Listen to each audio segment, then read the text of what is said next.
Bienvenue à un nouvel épisode de Médecine in 3 minutes. Comme d'habitude, on va droit au but. Le sujet est expliqué d'une manière brève, claire et souvent illustrée. Allons-y. Le sujet d'aujourd'hui est à propos de l'ostéoporose. Alors, l'ostéoporose est caractérisée par une densité osseuse abaissée accompagnée d'un risque de fracture. L'ostéoporose est une maladie opportuniste qui évolue à bas bruit. Elle ne se manifeste qu'après plusieurs années. Malheureusement, quand les signes ont déjà apparu, ça veut dire que l'ostéoporose est à un stade avancé.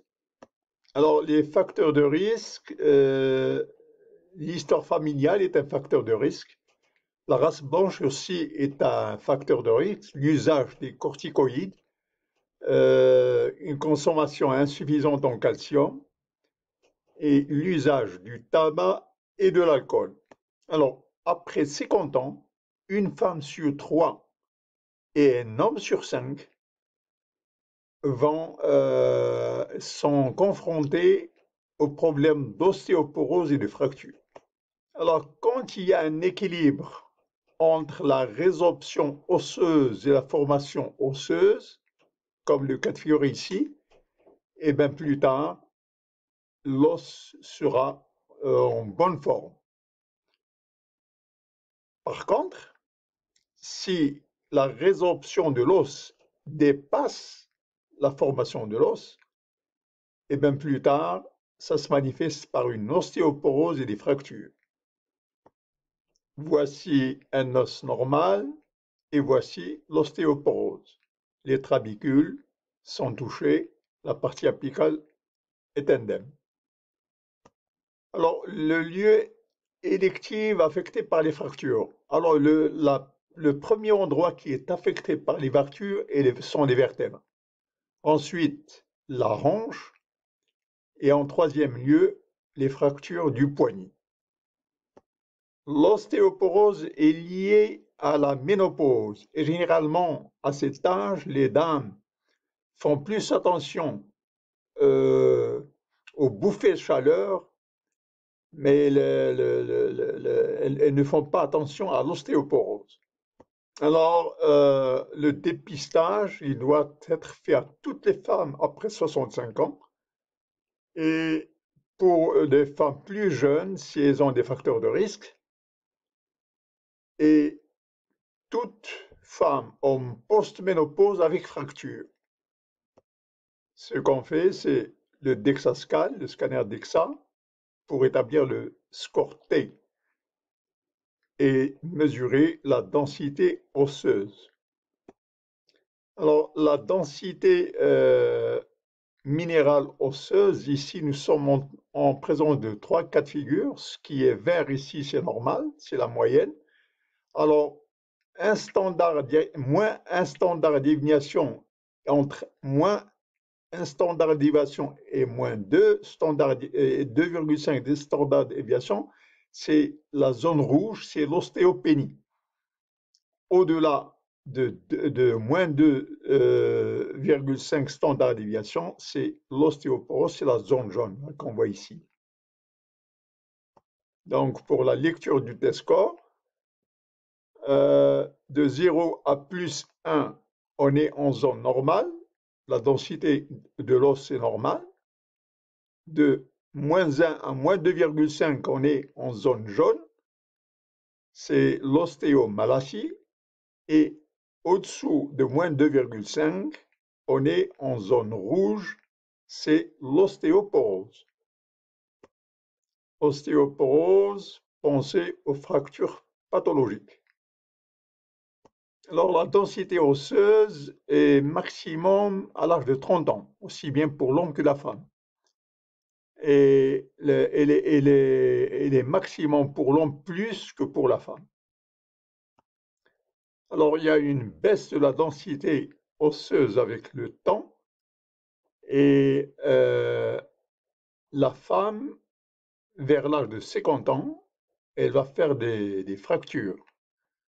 Alors que l'homme, il ne fera des fractures que vers l'âge de 80 ans. La perte concerne le pourtour des vertèbres et il y a aussi une perte en hauteur. Ici, c'est pour objectiver la perte en hauteur.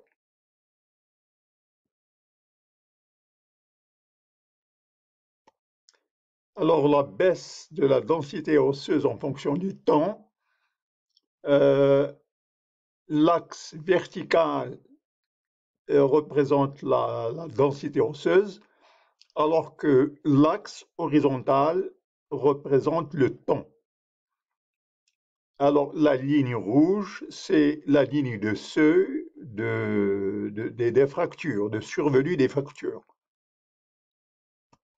Alors, il est souhaitable de commencer la ménopause avec un seuil le plus élevé possible et d'avoir une baisse la plus lente possible. Alors, évaluation de la perte osseuse en faisant la collecte de 24 heures d'urine et de doser l'hydroxyproline. Ce test s'appelle le NTX-N-tédopeptide. Alors, comment prévenir l'ostéoporose? Eh bien, le style de vie, l'apport du calcium et de la vitamine D, bien sûr, l'exercice, les Kegel exercices et le support de poids et la marche sont très bénéfiques dans l'ostéoporose. Il existe un traitement médical, c'est l'usage des œstrogènes. C'est un médicament précieux pour le traitement de l'ostéoporose. Seulement, les œstrogènes ne sont pas bénéfiques pour les bouffées de chaleur. Alors, selon cette étude qui a été effectuée en 1997, si on demandait aux femmes quelle est la cause de décès, elles vont répondre le cancer du sein. En fait, quand on regarde les chiffres, le cancer du sein ne représente que 42 000 cas, alors que les maladies cardiovasculaires représentent 503 000 cas. Alors, ostéoporose et déficit en œstrogène, pourquoi? Parce qu'il existe des récepteurs d'œstrogène un peu partout dans le corps, dans le système nerveux, dans le système cardiovasculaire, au niveau des os, au niveau des organes génitaux et au niveau de la peau. Alors, comment se manifeste le déficit en œstrogène? Alors, entre 40 et 50 ans, c'est des bouffées de chaleur, des sudations, une insomnie, des troubles des règles et des troubles psychiques. Entre 55 et 65 ans, c'est une atrophie vaginale, une dyspareunie, une incontinence urinale et fort et l'atrophie cutanée. Entre 65 et 70 ans, alors c'est là qu'apparaissent l'ostéoporose et les fractures. C'est aussi la phase où apparaissent les maladies coronariennes et cardiovasculaires, et c'est aussi la phase où apparaît Alzheimer. Donc, entre 65 et 70 ans, les troubles causés par le déficit des oestrogènes, à ce moment-là, ils engagent le pronostic vital, parce que les fractures et l'ostéoporose, c'est le pronostic vital. Il en est de même des maladies coronariennes et de la maladie d'Alzheimer. Cependant, à l'état actuel des connaissances, la seule indication pour l'usage de l'hormonothérapie et des oestrogènes est l'atrophie vaginale, la sécheresse vaginale, ainsi que les bouffées de chaleur et les phénomènes vasomoteurs. À l'état des connaissances actuelles, l'usage des œstrogènes pour le traitement de l'ostéoporose ou pour la prévention des maladies cardiovasculaires est réservé. Pourquoi? À cause du risque du cancer du sein. Mais les recherches continuent et les indications peuvent changer dans l'avenir. Alors, la prévention de l'ostéoporose, arrêter le tabac, arrêter l'alcool, limiter le café et éviter la sédentarité, rechercher la vitamine D. Sans oublier bien sûr le sport et la marche, ainsi que les exercices de Kegel.